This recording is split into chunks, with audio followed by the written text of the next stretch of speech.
Hello students, খবর কি তোমাদের? শুরু হতে চলেছে সোমস ক্লাসরুমের কেমিস্ট্রি ক্লাসের আরো একটা পাওয়ারফুল কেমিস্ট্রি ভিডিও। আমরা চলছিলাম রাসায়নিক বন্ধন চ্যাপ্টারটাতে, যে চ্যাপ্টারের সমস্ত খুঁটিনাটি ডিটেলস তোমার মাথায় আমি ইনজেক্ট করে দেওয়ার চেষ্টা করছি এমনভাবে যাতে এক্সাম হলে তুমি একদম থাকতে পারো তুঙ্গে, যাতে এরপরও যে সমস্ত চ্যাপ্টারগুলো আসবে, জৈব রসায়ন আসবে, হাইড্রোকার্বন আসবে, যেখানে কেমিস্ট্রিতে কেমিক্যাল বন্ডিং বা রাসায়নিক বন্ধনের ফান্ডামেন্টালগুলো যখন ইউজ করতে হবে তখন যেন তোমার ঘাবড়ানো না আসে, তখন যেন মনে না হয় কেমিক্যাল বন্ডিং জানি না, পড়িনি, সেমিস্টার 1 এমনি পাশ করে গেছি, তো এবং হাইড্রোকার্বন নিয়ে এখন কি করব। তাই প্রত্যেকটা খুঁটিনাটি ডিটেলস সমস্ত কিছু তোমাদের মাথার মধ্যে একদম ঢুকিয়ে দেওয়ার জন্য যারা এখনো পর্যন্ত আগের ভিডিওগুলো দেখোনি তারা অবশ্যই আগের ভিডিওগুলো দেখে নেবে, আর যারা আজকের এই ক্লাসটা দেখছো মন দিয়ে প্রত্যেকটা জিনিসকে দেখো, শেষ পর্যন্ত ভালো করে ফলো করো যাতে তোমার মাথায় সমস্ত টপিকগুলো একদম ভালোভাবে বসে যায়। কারণ তোমার মাথায় টপিকগুলো বসে যাওয়া মানে এক্সাম হলে তুমি থাকবে অন্যদের থেকে এগিয়ে, আসবে ভালো মার্কস। তাই দেরি না করে শুরু করা যাক আরো একটা পাওয়ারফুল ভিডিও, যেখানে আমরা একইভাবে আগের ভিডিওগুলোর মতনই একই রকম এনগেজিং ওয়েতে, একই রকম দারুণ প্রেজেন্টেশনের থ্রু দিয়ে আমরা রাসায়নিক বন্ধনের বেশ কিছু আরো ডিটেলস দেখে নেব। তাহলে আজকের ক্লাসে শুরু করা যাক। আগের দিনের ক্লাসে যতদূর আমরা পড়েছিলাম তাতে আমরা তড়িৎযোজ্যতা, সমযোজ্যতা এবং অসমযোজ্যতা এই পুরোটা সম্পর্কে আগের ভিডিওগুলোতে আমরা প্রপার ধারণা তৈরি করেছিলাম। আজকে এখন আমরা দেখতে চলেছি ফ্যাজান্স রুল। তার জন্য রুলটা কিসের ব্যাপারে? তড়িৎযোজী বন্ধনের আয়নীয় চরিত্র নিয়ে কথা হচ্ছে। এটা একটি কেমন ব্যাপার? তড়িৎযোজী বন্ধনে আয়নীয় চরিত্র মানে ব্যাপারটা কি? তড়িৎযোজী না, সমযোজী বন্ধন হবে, ঠিক আছে? সমযোজী বন্ধন, সমযোজী বন্ধনের আয়নীয় চরিত্র। ওকে, সো এটা হবে বেসিক্যালি সমযোজী বন্ধন। তড়িৎযোজীটা এখানে প্রিন্টিং মিস্টেক হয়েছে, সামহাউ টেকনিক্যাল এরর হয়েছে, সো দিস ইজ সমযোজী বন্ধন হবে, ঠিক আছে? এটা হচ্ছে সমযোজী বন্ধন। তো সমযোজী বন্ধনের আয়নীয় চরিত্র একটু কিরকম অ্যাবসার্ড লাগছে শুনতে। কেন অ্যাবসার্ড লাগছে? কারণ সমযোজ্যতা মানে তো সেখানে কোনো আয়নিক চরিত্র থাকার কথা নয়। সমযোজ্যতা মানে সেখানে তো ইলেকট্রনগুলো ইকুয়ালি শেয়ার্ড হচ্ছে, সমভাবে ব্যবহৃত হচ্ছে দুটো পরমাণুর মাঝখানে। তাহলে যেখানে ইলেকট্রন সমভাবে ব্যবহৃত হচ্ছে দুটো পরমাণুর মাঝখানে, সেখানে কোনো একটা পরমাণুর দিকে ইলেকট্রন তো যাওয়ার কথা নয়, অন্য পরমাণুর দিকে ইলেকট্রন ডেফিসিয়েন্সি বা ইলেকট্রনের ঘাটতি হওয়ার তো কথা নয়। তাহলে সেখানে আয়নীয় চরিত্র বা ধ্রুবীয়তা কেমন করে আসবে? তো সেটা নিয়ে আসছে ফ্যাজান্স রুল। ফ্যাজান্স রুল শুরু করার আগে আমরা দেখে নিই যে কেমন ভাবে সমযোজী বন্ধনে আয়নীয় চরিত্রটা ডেভেলপ করতে পারে। সো একটা সমযোজী বন্ধনে আয়নীয় চরিত্র ডেভেলপ করে পুরোটা বোঝার জন্য আমরা ধরে নিচ্ছি শুরুতে যে একটা ক্যাটায়ন আছে, একটা অ্যানায়ন আছে, ঠিক আছে? একটা ক্যাটায়ন, একটা অ্যানায়ন। ক্যাটায়নের সাইজ ছোট, কারণ ক্যাটায়নে ইলেকট্রনের নিউক্লিয়াসের চার্জ বেশি থাকে, অবভিয়াসলি ক্যাটায়নে নিউক্লিয়াসের হোল্ড বেশি, নিউক্লিয়াসের চার্জ বেশি, তাই তার সাইজটা একটু ছোট। অ্যানায়নের সাইজ একটু বড় থাকে। সো ক্যাটায়ন আর অ্যানায়নের মধ্যে কি আছে? এরা হচ্ছে একে অপরের অপোজিট চার্জ, তাই তো? অপোজিট চার্জ, বিপরীত আধান। তাই অপোজিট চার্জগুলো কি করে? একে অপরকে আকর্ষণ করে। স্বাভাবিক ব্যাপার, অপোজিট চার্জ একে অপরকে আকর্ষণ করবে, কুলম্বের ল। তাহলে যখন আকর্ষণ হচ্ছে, ওই স্থির তাত্ত্বিক আকর্ষণ বল যেটা আছে অপোজিট চার্জের মধ্যে, যে স্থির তাত্ত্বিক আকর্ষণ বলটা আছে অপোজিট চার্জগুলোর মধ্যে, ওই স্থির তাত্ত্বিক আকর্ষণ বলটাকেই আমরা বলি আয়নীয় বন্ধন। তাহলে এখানে অপোজিট চার্জগুলোর মধ্যে একটা স্থির তাত্ত্বিক আকর্ষণ বল আছে, যেটাকে আমরা বলবো আয়নীয় বন্ধন।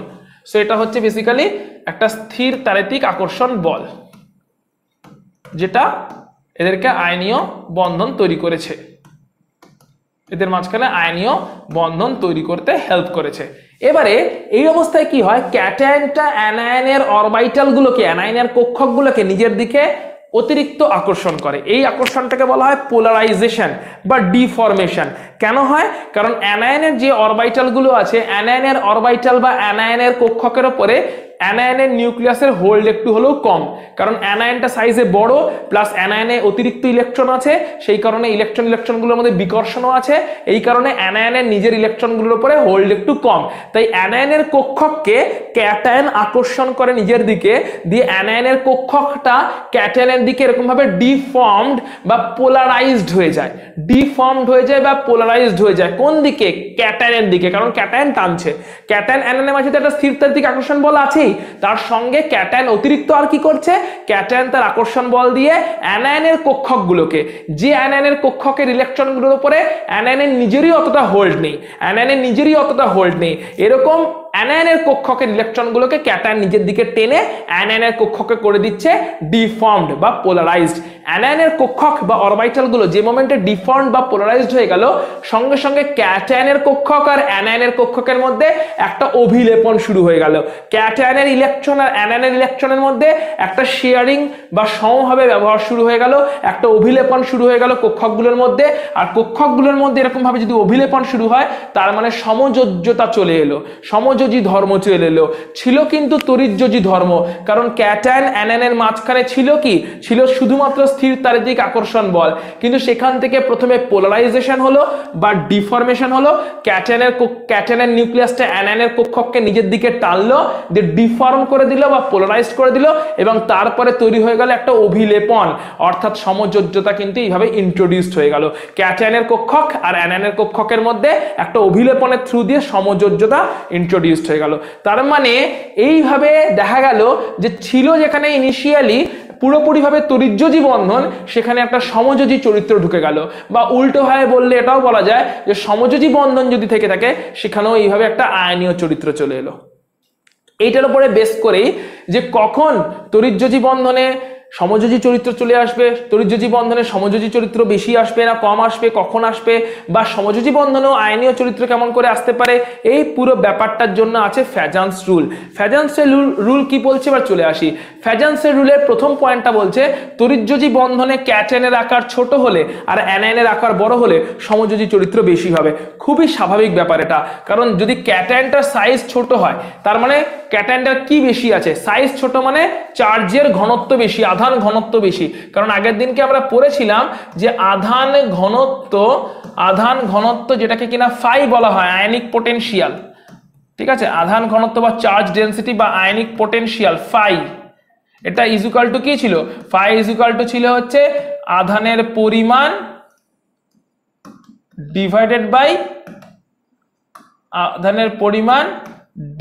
বাই আধানের ব্যাসার্ধ ক্যাটায়নের জন্য, ঠিক আছে, আধানের ব্যাসার্ধ বা আকার, সাইজ, ঠিক আছে। এটা ছিল হচ্ছে ফাই বা আয়নিক পোটেনশিয়াল, যেটাকে বলা হচ্ছে আধান ঘনত্ব, যেটা আধান ঘনত্বকে রিপ্রেজেন্ট করে। তাহলে আধান ঘনত্ব ফাই বা আয়নিক পোটেনশিয়াল ফাই কি রিপ্রেজেন্ট করছে, আধানের পরিমাণ বাই আধানের ব্যাসার্ধ। তাহলে আধানের ব্যাসার্ধ যদি কম হয়, সাইজ যদি ছোট হয়, ক্যাটায়নটার সাইজ যদি ছোট হয়, তাহলে ফাই ইজ প্রপোর্শনাল টু বলছে আবার সমযোজ্যতা। ফাই যত বেশি হবে তত সমযোজী ব্যাপার বেশি হবে। আধানের ব্যাসার্ধ যদি ছোট হয়, কার, ক্যাটায়নটার ব্যাসার্ধ যদি ছোট হয়, ওটা হরে আছে, তার মানে আয়নিক পোটেনশিয়াল ফাই ভগ্নাংশের মান বাড়বে। যদি এটা বাড়ে তাহলে সমযোজ্যতা বাড়বে, অর্থাৎ সমযোজী চরিত্র বেশি হবে। একইভাবে অ্যানায়নের সাইজ যদি বড় হয়, ক্যাটায়নের সাইজ ছোট মানে এটা কি, যে অল্প সাইজের মধ্যে, ক্যাটায়নের সাইজ ছোট মানে অল্প ভলিউমের মধ্যে, অল্প সাইজের মধ্যে পুরো পজিটিভ চার্জটা আছে, অর্থাৎ আধানের ঘনত্ব অনেক বেশি, মানে পোলারাইজিং পাওয়ার, মানে অ্যানায়নকে ডিফর্ম করার পাওয়ার অনেক বেশি, কারণ ঘনত্বটা বেশি। অল্প সাইজে, ক্যাটায়নের সাইজ ছোট মানে অল্প সাইজের মধ্যে আছে পুরো চার্জটা, তার মানে চার্জের ঘনত্বটা বেশি, তার মানে পোলারাইজিং পাওয়ার বেশি, মানে অ্যানায়নকে ইজিলি ডিফর্ম করতে পারবে, অ্যানায়নকে ইজিলি পোলারাইজ করতে পারবে। তার মানে অ্যানায়নের অরবিটাল বা কক্ষকগুলো ক্যাটায়নের দিকে অভিলেপনের জন্য বেশি বেশি করে আসবে, তার মানে সমযোজী চরিত্র বাড়বে। আবার অ্যানায়নের আকারও যদি বড় হয়, অ্যানায়নের আকার বড় হওয়া মানে অ্যানায়নের কক্ষকের আকারটা অনেক বড়, তাহলে বড় আকারের অ্যানায়ন ইজিলি ডিফর্মড হয়ে যাবে, তাই না?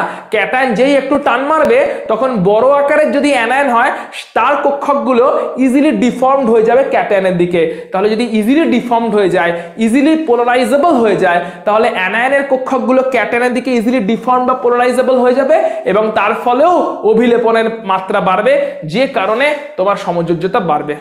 ক্লিয়ার? তাহলে ক্যাটায়ন সাইজে ছোট হওয়া মানে তার পোলারাইজিং পাওয়ার বেশি, আধান ঘনত্ব বেশি, তার মানে টান বেশি, পোলারাইজিং পাওয়ার বেশি। আর অ্যানায়নের আকার বড় মানে তার পোলারাইজেবিলিটি বেশি, মানে তাকে ইজিলি ডিফর্ম করা যাবে।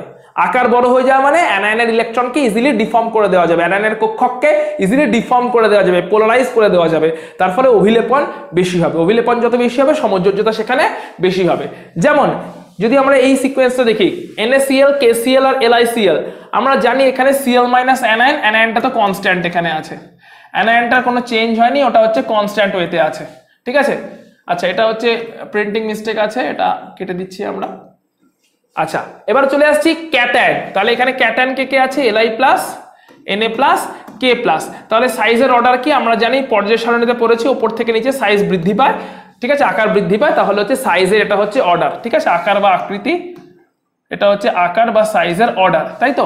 Li প্লাসের আকার সব থেকে ছোট, K প্লাসের আকার সব থেকে বড়, তাহলে যেখানে আধার যেখানে হচ্ছে আকার ছোট সেখানে কি ফাই কেমন হবে, তাহলে ফাই হচ্ছে এদিক থেকে এদিকে ফাই হচ্ছে কমে যাচ্ছে, ফাই কমে যাচ্ছে, কারণ আকার বড় হয়ে যাওয়া মানে ফাই ইজ ইকুয়াল টু আধান ঘনত্ব, আধানের ঘনত্ব, তাহলে আধানের ক্যাটায়নটার ঘনত্ব কি হচ্ছে, আকার যদি ছোট হয়ে যায়, আকার যদি আস্তে আস্তে বড় হয়ে যায়, আকার ইকুয়াল টু কি চার্জ বা আধান বাই ব্যাসার্ধ, চার্জ বা আধান বাই ব্যাসার্ধ, তাহলে ব্যাসার্ধ বা আকার, ঠিক আছে। তাহলে উপর থেকে নিচে কি হচ্ছে, লিথিয়াম থেকে সোডিয়াম, সোডিয়াম থেকে পটাশিয়ামে আমরা জানি আকারটা কি হয়, বেড়ে যায়, মানে ব্যাসার্ধ বেড়ে যাচ্ছে, ব্যাসার্ধ যদি বেড়ে যায় আধানের ঘনত্ব কমবে, আধানের ঘনত্ব কমে যাওয়া মানে আয়নিক পটেনশিয়াল কমবে, আয়নিক পটেনশিয়াল কমে যাওয়া মানে সমযোজ্যতা, সমযোজী চরিত্র কমবে, ক্লিয়ার। তাহলে সমযোজ্যতা কিন্তু লিথিয়াম ক্লোরাইডের সব থেকে বেশি, যেখানে আকার সব থেকে ছোট ছিল, আধানের ঘনত্ব বেশি ছিল, আধানের ঘনত্ব বেশি থাকার জন্য পোলারাইজিং পাওয়ার বেশি ছিল, তাই Cl মাইনাস অ্যানায়নকে ইজিলি ডিফর্ম করতে পেরেছে, ইজিলি ডিফর্ম করতে পেরেছে বলে Cl মাইনাস অ্যানায়নটার সঙ্গে Li প্লাস ক্যাটায়নের অভিলেপন ভালো হয়েছে, আর অভিলেপন ভালো হলে সমযোজ্যতা দেখা গেছে।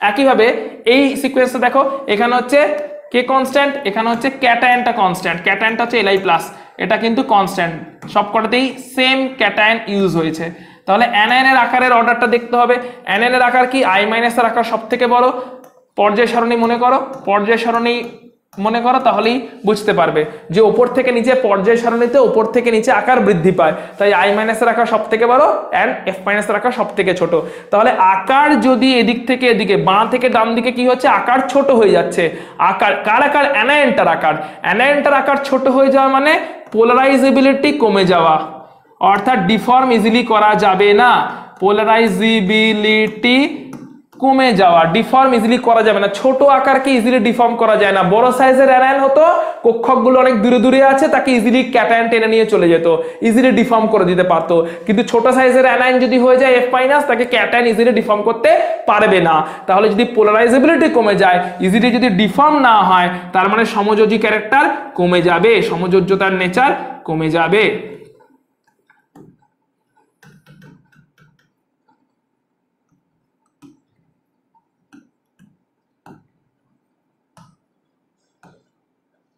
ক্লিয়ার, তাহলে Li এর কিন্তু সমযোজ্যতা বেশি হবে, অর্থাৎ অ্যানায়নটা সাইজ বড় তো সমযোজ্যতা বেশি, ক্যাটায়নটা সাইজ ছোট তো সমযোজ্যতা বেশি। নেক্সট কি বলছে, তড়িৎযোজী বন্ধনে ক্যাটায়নের আধান বেশি হলে সমযোজী চরিত্র বেশি হবে, অলরেডি আমরা এই পয়েন্টটা ডিসকাস করে নিয়েছি।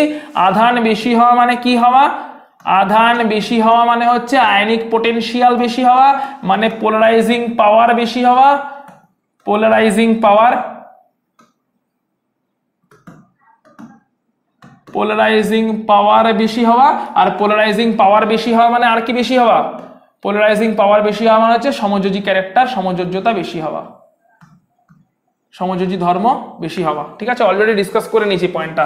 তাহলে CaCl টু NaCl, অ্যানায়নটা তো কনস্ট্যান্ট, ক্লোরিনটা তো কনস্ট্যান্ট, অ্যানায়নটা কনস্ট্যান্ট, ক্যালসিয়াম আর সোডিয়াম চার্জ কোথায় বেশি, ক্যালসিয়াম 2 প্লাস সোডিয়াম 1 প্লাস, তাই চার্জ ক্যালসিয়ামে বেশি, চার্জ যেখানে বেশি আধান যেখানে বেশি ওখানেই ক্যাটায়নটা পোলারাইজ করতে পারবে অ্যানায়নটাকে, ক্যাটায়নটা টান মারতে পারবে অ্যানায়নের কক্ষককে, অ্যানায়নের কক্ষক ইজিলি ডিফর্ম হবে, ইজিলি ডিফর্ম হওয়া মানে অভিলেপনের মাত্রা বাড়বে, অভিলেপনের মাত্রা বাড়া মানে হচ্ছে সমযোজ্যতা বাড়বে, তার মানে ক্লিয়ারলি দেখতে পাচ্ছি যেহেতু এখানে সাইজ চার্জ কমে যাচ্ছে, তাই তো, কি কমে যাচ্ছে, চার্জটা কমে যাচ্ছে, এখানে 2 প্লাস চার্জ এখানে 1 প্লাস চার্জ, চার্জ কমে যাওয়া মানে আয়নিক পটেনশিয়ালও কমে যাওয়া, আয়নিক পটেনশিয়ালের সঙ্গে তো সমযোজ্যতা সমানুপাতিক, তার মানে সমযোজ্যতাও কমে যাবে। তাই CaCl2 তে সমযোজ্যতা বেশি হবে, Na+ কম হবে। কেন কমে যাবে আশা করি কনসেপচুয়ালিও বুঝতে পারলে, যে যত বেশি ক্যাটায়নের চার্জ হবে আয়নিক পোটেনশিয়াল বা আধানের ঘনত্ব বেশি হবে, পোলারাইজিং পাওয়ার বেশি হবে, টান বেশি হবে ক্যাটায়নের, অ্যানায়নের কক্ষকগুলো ইজিলি ডিফর্ম হয়ে ক্যাটায়নের দিকে আসবে, আর যদি ইজিলি ডিফর্ম হয়ে ক্যাটায়নের দিকে যায় ক্যাটায়নের সঙ্গে অ্যানায়নের অভিলেপন বা ওভারল্যাপ ভালো হবে।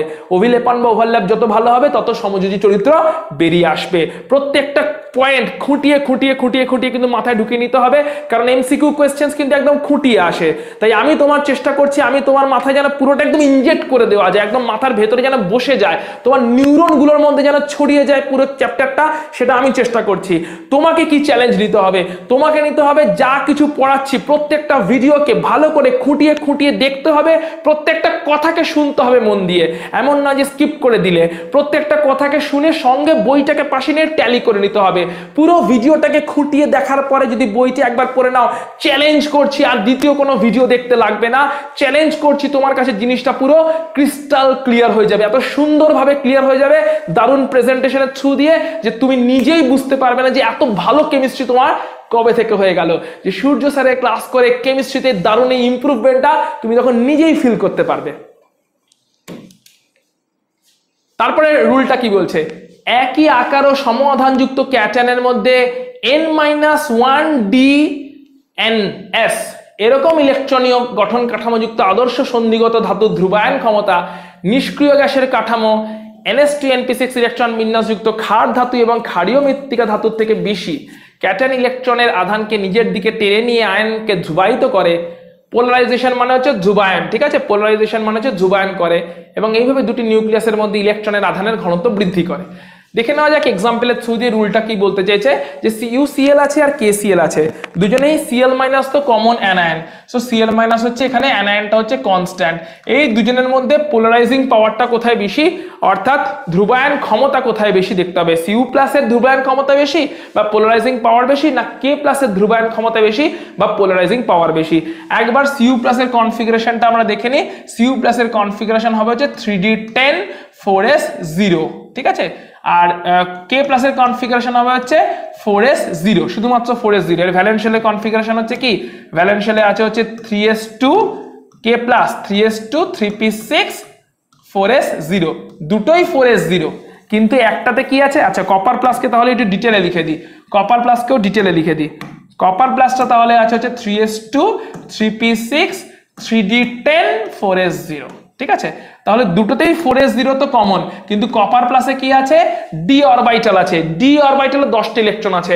আমরা জানি আবরণী ক্ষমতা থেকে, আমরা জানি যে ডি অরবিটালের আবরণী ক্ষমতা অত্যন্ত খারাপ, ঠিক আছে। আবরণী ক্ষমতার ক্রমটা যদি একবার মনে করো তাহলে তোমরা জানতে পারবে যে ডি অরবিটালের আবরণী ক্ষমতা হচ্ছে খুবই খারাপ, কারণ আবরণী ক্ষমতার ক্রম হচ্ছে এরকম, এস অরবিটালের সব থেকে ভালো, ডি অরবিটালের অনেক খারাপ, ঠিক আছে। তাহলে ডি অরবিটালের আবরণী ক্ষমতা যদি খারাপ হয়, তাহলে ডি অরবিটাল ওয়ালা ইলেকট্রন যদি থাকে তাহলে নিউক্লিয়াসের চার্জ বাড়বে, কারণ আবরণী ক্ষমতা নেই, ঠিক আছে। আবরণী ক্ষমতা জিনিসটা কি, পর্যায় সারণী চ্যাপ্টারটা ভালো করে একবার দেখে নেবে, সেখানে আবরণী ক্ষমতা সম্পর্কে ডিটেইলে ডিসকাশন করা আছে। তাও একবার কুইকলি বলে দিচ্ছি, এটা যদি নিউক্লিয়াস হয় আর এটা যদি ভ্যালেন্স শেল হয়, নিউক্লিয়াস আর যোজ্যতা কক্ষ এদের মাঝখানে যে ইলেকট্রনগুলো থাকে সেই ইলেকট্রনগুলো নিউক্লিয়াস আর যোজ্যতা কক্ষের মধ্যে একটা আবরণের মতন কাজ করে। তাই এই আবরণটার ক্ষমতা যত বেশি হবে তত নিউক্লিয়াসের আকর্ষণ যোজ্যতা কক্ষের উপরে কমে যাবে, আর এই আবরণটা যত খারাপ আবরণ হবে তত নিউক্লিয়াসের আকর্ষণ যোজ্যতা কক্ষের উপরে বেড়ে যাবে, তার ফলে যোজ্যতা কক্ষ কাছে আসবে। এটাকে বলা হয় ডি সংকোচন বা ডি কন্ট্রাকশন, কারণ ডি অরবিটালের আবরণী ক্ষমতা কম, আবরণী ক্ষমতা কম হওয়ার জন্য নিউক্লিয়াসের আকর্ষণ যোজ্যতা কক্ষে বেড়ে যাবে, কারণ মাঝের ইলেকট্রনগুলো ভালো আবরণ করতে পারছে না নিউক্লিয়াস আর যোজ্যতা কক্ষের মাঝখানে, ঠিক আছে। মাঝের ইলেকট্রনগুলো যদি ভালো আবরণ তৈরি করতে না পারে, ভালো স্ক্রিন তৈরি করতে না পারে, ভালো শিল্ড তৈরি করতে না পারে, তাহলে নিউক্লিয়াসের আকর্ষণ যোজ্যতা কক্ষে বাড়বে, আর বাড়লে যোজ্যতা কক্ষে সংকোচনও হবে, তাই এটাকে বলা হয় ডি সংকোচন।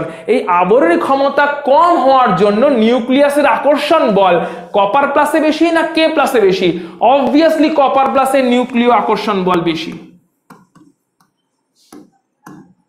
দুজনেই +1, কিন্তু তারপরেও নিউক্লিয় আকর্ষণ বল কপার প্লাসে কিন্তু বেশি দেন কে প্লাস, কারণ কপার প্লাসে আছে 10টা ডি ইলেকট্রন, যে ডি অরবিটালগুলোর আবরণী ক্ষমতা কম আবরণী ক্ষমতা হওয়ার জন্য কপার প্লাস নিউক্লিয়াসের আকর্ষণ বল তার যোজ্যতা কক্ষে বেড়ে গেছে, কারণ আবরণটা পুয়ার ছিল, আবরণটা খারাপ ছিল, ডি অরবিটালের আবরণী খারাপ, ডি অরবিটাল এখানে প্রেজেন্ট আছে। কিন্তু পটাশিয়াম প্লাসে কোনো ডি অরবিটাল আছে? কোনো ডি অরবিটাল নেই পটাশিয়াম প্লাসে। তাই ডি অরবিটাল না থাকার জন্য কি হয়েছে, এখানে আবরণী ক্ষমতা অনেক বেশি, আবরণী ক্ষমতা বেশি হওয়ার জন্য নিউক্লিয়াসের আকর্ষণ বল এখানে অনেক কম। তাই নিউক্লিয়াসের আকর্ষণ বল যেখানে বেশি হবে ওখানেই নিউক্লিয়াসটা ধ্রুবায়ন ক্ষমতা বেশি হবে। তারপরে ধ্রুবায়ন ক্ষমতা বা পোলারাইজিং পাওয়ার, ধ্রুবায়ন ক্ষমতা বা পোলারাইজিং পাওয়ার কোথায় বেশি হবে? কপার প্লাসেই বেশি হবে ধ্রুবায়ন ক্ষমতা। কেন কপার প্লাসে ধ্রুবায়ন ক্ষমতা বা পোলারাইজিং পাওয়ার বেশি হলো? আকর্ষণ বল যেখানে বেশি ওখানেই তো টান বেশি হবে, আধানের ঘনত্ব ওখানেই বেশি হবে। তার মানে আধানের ঘনত্ব বেশি, আকর্ষণ বল বেশি, তার মানে ওখানেই ধ্রুবায়ন ক্ষমতা বা পোলারাইজিং পাওয়ার বেশি। তার মানে কপার প্লাস অনেক বেশি ইজিলি ধ্রুবায়িত করতে পারবে, পোলারাইজ করতে পারবে কাকে? Cl মাইনাস তার ইলেকট্রন ক্লাউডকে, Cl মাইনাসের কক্ষকের ইলেকট্রন মেঘটাকে। তাহলে কপার প্লাস যদি ইজিলি ধ্রুবায়িত করতে পারে, পোলারাইজ করতে পারে, ডিফর্ম করতে পারে Cl মাইনাসের ইলেকট্রন মেঘগুলোকে, Cl মাইনাসের কক্ষকগুলোকে, তাহলে কোথায় অভিলেপন মাত্রা বেশি হবে? কপার প্লাসের ক্ষেত্রে অভিলেপনের মাত্রা বেশি হবে, CuCl এ অভিলেপনের মাত্রা বেশি হবে। তাই যেখানে অভিলেপনের মাত্রা বেশি সেখানে সমযোজ্যতা বেশি। তাহলে CuCl ক্লিয়ারলি এখানে বুঝতে পারা যাচ্ছে যে সমযোজ্যতা এখানে বেশি হবে। প্রত্যেক কটা শব্দ এখানে ইম্পর্টেন্ট, যা যা বলছি প্রত্যেক কটা পয়েন্ট এখানে ইম্পর্টেন্ট। একটা পয়েন্ট মিস করবে পুরো কনসেপ্টটা তোমার থেকে মিস হয়ে যাবে। তাই দরকার হয় পজ করে রিপিট মোডে দেখো, যাতে প্রত্যেকটা পয়েন্ট একদম মাথার ভেতরে ঢুকে যায়। পরবর্তী বন্ধনে চলে আসছি, হাইড্রোজেন বন্ধন। হাইড্রোজেন বন্ধন জিনিসটা কি? যে ধরা যাক এমন কোন একটা যৌগ আছে যেখানে হাইড্রোজেন পরমাণুটা যুক্ত আছে কোন একটা ইলেকট্রোনেগেটিভ পরমাণুর সঙ্গে। এরকম একটা যৌগের পপুলার এক্সাম্পল হচ্ছে জল, ওয়াটার, যেখানে অক্সিজেন হচ্ছে তড়িৎ ঋণাত্মক এন্ড তড়িৎ ঋণাত্মক অক্সিজেন পরমাণুর সঙ্গে যুক্ত হয়ে আছে হাইড্রোজেন পরমাণু, যেটা কিনা তড়িৎ ধনাত্মক। তড়িৎ ঋণাত্মক অক্সিজেনের সঙ্গে যুক্ত হয়ে আছে হাইড্রোজেন পরমাণু, যেটা কিনা তড়িৎ ধনাত্মক। এই অবস্থায় ক্লিয়ারলি তড়িৎ ঋণাত্মক পরমাণুর কি কাজ? বন্ধন জোড়কে নিজের দিকে আকর্ষণ করা। তাহলে বন্ধন জোড় নিজের দিকে আকর্ষণ করছে, বন্ধন জোড়কে নিজের দিকে আকর্ষণ করছে। আকর্ষণ যদি হয় তাহলে হাইড্রোজেনটা হয়ে যাচ্ছে ইলেকট্রনের ঘাটতি চলে আসছে, একটা পার্শিয়ালি পজিটিভ চার্জ তৈরি হয়ে যাচ্ছে, আর অক্সিজেনের উপরে ইলেকট্রন ঘনত্ব বেড়ে যাচ্ছে, তাই অক্সিজেনের উপরে একটা পার্শিয়াল মাইনাস চার্জ তৈরি হয়ে যাচ্ছে। তার মানে ওয়াটার মলিকুলে ক্লিয়ারলি আমরা দেখতে পাচ্ছি এরকম একটা ধ্রুবায়ন বা পোলারাইজেশন তৈরি হয়ে গেছে, পোলারিটি ডেভেলপ করে গেছে বা ধ্রুবায়ন ডেভেলপ করে গেছে, তাই তো? অক্সিজেনের উপরে ইলেকট্রন ঘাটতি, অক্সিজেনের উপরে ইলেকট্রনের ঘনত্ব বেড়েছে, তাই পার্শিয়াল মাইনাস চার্জ এসছে। হাইড্রোজেন গুলো থেকে ইলেকট্রন চলে গেছে অক্সিজেনের দিকে, তাই হাইড্রোজেনের উপরে ইলেকট্রন ঘনত্ব কমেছে, ইলেকট্রনের ঘাটতি হয়েছে, তাই পার্শিয়াল প্লাস চার্জ এসছে। এই অবস্থায় দ্বিতীয় ওয়াটার মলিকুলেও, দ্বিতীয় জলের মলিকুলটা তো একই রকম ভাবে এই ধ্রুবায়নটা থাকবে, সমস্ত জলের মলিকুলে একই রকম ধ্রুবায়ন থাকবে। তার মানে জলের মলিকুলগুলো যেহেতু পোলার হয়ে গেছে, ধ্রুবায়িত হয়ে গেছে, তাই জলের মলিকুলের একটা অক্সিজেনের পার্শিয়াল নেগেটিভ চার্জ পাশের জলের মলিকুলের হাইড্রোজেনের পার্শিয়াল পজিটিভ চার্জের মধ্যে একটা তড়িৎ আকর্ষণ বল, স্থির তড়িৎ আকর্ষণ বল কাজ করবে। যে স্থির তড়িৎ আকর্ষণ বলটাকে আমরা বলি হাইড্রোজেন বন্ডিং। এই স্থির তড়িৎ আকর্ষণ বলটাকে আমরা বলে থাকি হাইড্রোজেন বন্ডিং। তার মানে হাইড্রোজেন বন্ডিং এর অরিজিনটা কি? এই স্থির তড়িৎ আকর্ষণ বলটাই হচ্ছে হাইড্রোজেন বন্ডিং। হাইড্রোজেন বন্ডিং এর ক্রাইটেরিয়া কি? প্রথম ক্রাইটেরিয়া, মলিকুলের মধ্যে একটা হাইড্রোজেন পরমাণু থাকতে হবে। দ্বিতীয় ক্রাইটেরিয়া, ওই হাইড্রোজেন পরমাণুর সঙ্গে কোনো একটা ইলেকট্রোনেগেটিভ বা তড়িৎ ঋণাত্মক পরমাণুর বন্ধন থাকতে হবে। কোনো একটা এমন পরমাণুর বন্ধন থাকতে হবে যেটা কিনা তড়িৎ ঋণাত্মক বা ইলেকট্রোনেগেটিভ হবে। তড়িৎ ঋণাত্মক পরমাণুর বন্ধন থাকতে হবে, এবং শুধু তড়িৎ ঋণাত্মক পরমাণুর বন্ধন থাকলেই হবে না। 3 নম্বর ক্রাইটেরিয়া, ওই তড়িৎ ঋণাত্মক পরমাণুর আকারও ছোট হতে হবে, যাতে তড়িৎ ঋণাত্মক পরমাণুর উপরে আধানের ঘনত্ব বেশি থাকে। তড়িৎ ঋণাত্মক পরমাণুর আকার ছোট হতে হবে, যাতে তড়িৎ ঋণাত্মক পরমাণুর আকারটা ছোট হতে হবে, যাতে তড়িৎ ঋণাত্মক পরমাণুর ঘনত্বটা তড়িৎ পরমাণুর উপরে যে আধান ঘনত্বটা হবে, যে পার্শিয়াল নেগেটিভ চার্জের ঘনত্বটা হবে ওটা বেশি হয়, ছোট আকারের মধ্যে আধান ঘনত্ব বেশি হবে। তাহলে এর ফলে কি হবে, স্থির তাড়িতিক আকর্ষণ বলটা যথেষ্ট স্ট্রং হবে, যথেষ্ট জোরালো হবে, শক্তিশালী হবে। আর এই স্থির তাড়িতিক আকর্ষণ বলটাকে আমরা বলবো হাইড্রোজেন বন্ধন। এই হাইড্রোজেন বন্ধন দেখো এইচএফ মলিকুলের মধ্যেও আছে। এইচএফ মলিকুল দেখো, এইটা একটা এইচএফ মলিকুল, এটা একটা এইচএফ মলিকুল, এটা একটা এইচএফ মলিকুল, এটা একটা এইচএফ মলিকুল। সেই এইচএফ মলিকুলগুলোর মধ্যে হাইড্রোজেন ফ্লুরাইড মলিকুলগুলোর মধ্যে হাইড্রোজেন বন্ধন আছে। এই হাইড্রোজেন বন্ধন থাকার জন্য কেমন ভাবে আছে, সো ফ্লুরিন হচ্ছে ইলেকট্রোনেগেটিভ, হাইলি ইলেকট্রোনেগেটিভ, সব থেকে বেশি তড়িৎ ঋণাত্মক, তাই তো? ফ্লুরিন হচ্ছে খুবই তড়িৎ ঋণাত্মক, তাই ফ্লুরিনের উপরে আসবে পার্শিয়াল মাইনাস চার্জ। ঠিক আছে, সমস্ত বন্ধন জোড়গুলো ফ্লুরিনের দিকে যাবে, তাহলে ফ্লুরিনের উপরে আসবে কি, পার্শিয়াল একটা মাইনাস চার্জ চলে আসবে। হাইড্রোজেনের পরে কি আসবে, ইলেকট্রনের ঘাটতি হয়ে যাবে, তার জন্য পার্শিয়াল প্লাস চার্জ চলে আসবে। তাহলে যে কোনো একটা এইচএফ মলিকুল দেখো, ফ্লুরিন হচ্ছে তড়িৎ ঋণাত্মক, তাই ওর দিকে সমস্ত বন্ধন জোড়গুলো শিফট হয়ে যায়, তাই ওর মাথায় ইলেকট্রনের ঘনত্ব বেড়ে যায়। ইলেকট্রনের ঘনত্ব বেড়ে যাওয়ার জন্য ফ্লুরিনের উপরে একটা পার্শিয়াল মাইনাস চার্জ আসে। এই অবস্থায় হাইড্রোজেনটা থেকে যেহেতু ইলেকট্রনটা ফ্লুরিনের দিকে চলে যাচ্ছে, তাই হাইড্রোজেনের উপরে আসে একটা পার্শিয়াল প্লাস চার্জ, কারণ ইলেকট্রনের ঘাটতি তৈরি হচ্ছে। তাহলে এই অবস্থায় এটা ধ্রুবীয় হয়ে যায়। তাহলে এরকম দুটো পাশাপাশি ধ্রুবীয় অণু যদি থাকে, তাহলে তাদের পার্শিয়াল পজিটিভ চার্জ আর পার্শিয়াল নেগেটিভ চার্জের মধ্যে অবশ্যই একটা তড়িৎ আকর্ষণ বল কাজ করবে, যে তড়িৎ আকর্ষণ বলটাকে আমরা হাইড্রোজেন বন্ডিং বলবো। যেহেতু ফ্লুরিনও আকারে ছোট, অক্সিজেনও আকারে ছোট, এরা খুবই তড়িৎ ঋণাত্মক পরমাণু, তাই এইখানে হাইড্রোজেন বন্ডিং খুব ভালোভাবে তৈরি হবে। হাইড্রোজেন বন্ডিং তৈরি হলে এই মলিকুলগুলো কিন্তু একলা একলা এক্সিস্ট করবে না, এরা সব সময় অ্যাসোসিয়েটেড বা সংবদ্ধ হয়ে অবস্থান করবে।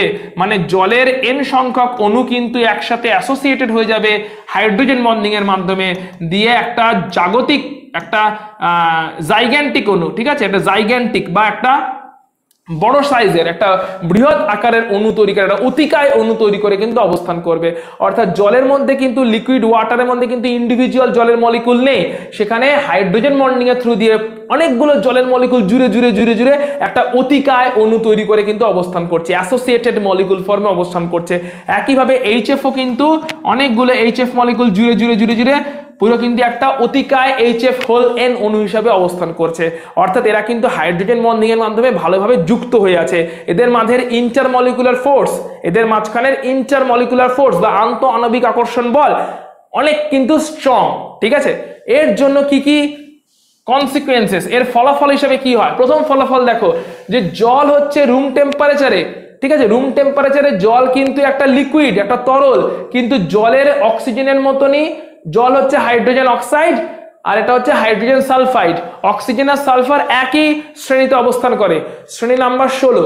শ্রেণী 16তে আছে অক্সিজেন, আর শ্রেণী 16তেই আছে সালফার। তাহলে শ্রেণী 16তে অক্সিজেন সালফার দুজনেই আছে। তাহলে হিসেব মতন অক্সিজেনের হাইড্রাইড, হাইড্রোজেন অক্সাইড H2O, তার যেরকম প্রপার্টি হওয়া উচিত, H2S এরও সিমিলার টাইপের প্রপার্টি হওয়া উচিত।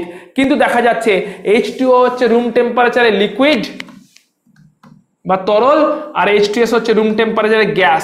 যদিও অক্সিজেন এবং সালফার, H2O এবং H2S এর মধ্যে অক্সিজেন আর সালফার একই শ্রেণীর অন্তর্ভুক্ত, ওদের প্রপার্টি একই রকম হওয়ার কথা ছিল, কিন্তু একজনের সঙ্গে হাইড্রোজেনের বিক্রিয়া হলে সেটা হচ্ছে লিকুইড, অন্যজনের সঙ্গে হাইড্রোজেনের বিক্রিয়া হলে সেটা হয়ে যাচ্ছে গ্যাস। কেন এরকম হচ্ছে? তার কারণটা হচ্ছে জলের মধ্যে ক্লিয়ারলি হাইড্রোজেন বন্ধনের উপস্থিতি আছে। সালফার অতটা ইলেকট্রোনেগেটিভ নয়, অতটা তড়িৎ ঋণাত্মক নয়, তাই সালফারে H2S এর মধ্যে এরকম কোনো হাইড্রোজেন বন্ধন নেই। তাই জলে হাইড্রোজেন বন্ধন থাকার জন্য H2O মলিকুলগুলো অ্যাসোসিয়েটেড হয়ে গিয়ে একটা অতিকায় অণু তৈরি করছে H2O হোল N। এই অতিকায় অণু হিসাবে ওরা অবস্থান করছে। রুম টেম্পারেচারে অতটাও শক্তি নেই, সূর্য থেকে আগত যে তাপ শক্তি বা আলোক শক্তি, সেখানে এতটাও শক্তি নেই রুম টেম্পারেচারে, যে রুম টেম্পারেচারের শক্তিটাই ওই H2O অণুগুলোর মাঝের হাইড্রোজেন বন্ধনকে ভেঙে দেবে, দিয়ে H2O কে রুম টেম্পারেচারেই গ্যাসে পাঠিয়ে দেবে। সেই কারণে রুম টেম্পারেচারে H2O মলিকুলগুলো লিকুইড হিসাবে বা তরল হিসাবে অবস্থান করে। H2S এর মধ্যে কোনো হাইড্রোজেন বন্ডিং না থাকার জন্য H2S এর অণুগুলো রুম টেম্পারেচারে কিন্তু গ্যাসীয় অবস্থায় চলে গেছে, কারণ ওখানে কোনো হাইড্রোজেন বন্ডিং নেই। হাইড্রোজেন বন্ডিং না থাকার জন্য রুম টেম্পারেচারে যে তাপ শক্তি অ্যাভেলেবেল, সেই তাপ শক্তি H2S এর লিকুইড মলিকুলকে ভেপারে পাঠিয়ে দিয়েছে রুম টেম্পারেচারে। ঠিক আছে, আচ্ছা নেক্সট পয়েন্টটা কি বলছে? নেক্সট পয়েন্টটা বলছে আইস ফ্লোটস ইন ওয়াটার। আইস জলের মধ্যে ভাসে, আইস জলে ভাসে বলেই টাইটানিক ডুবে গেছিল। মনে করে দেখো, সিনেমাটা যদি দেখে থাকো বা খবরটা যদি জেনে থাকো, রিসেন্টলি টাইটানিক নিয়ে অনেক চর্চা হয়েছে। সেই সমস্ত চর্চায় নিশ্চয়ই এটা জানো যে জলের ধাক্কা খেয়েই, বরফের ধাক্কা খেয়েই টাইটানিক ডুবে গেছিল। বরফের ধাক্কা কেন খেয়েছিল? কারণ বরফটা জলে ভাসছিল। জলে ভাসছিল কেন? কারণ হচ্ছে বরফের অণুর মধ্যে এরকম হাইড্রোজেন বন্ধন থাকার জন্য বরফের অণুতে, আইসের অণুতে প্রচুর ফাঁকা জায়গা থাকে।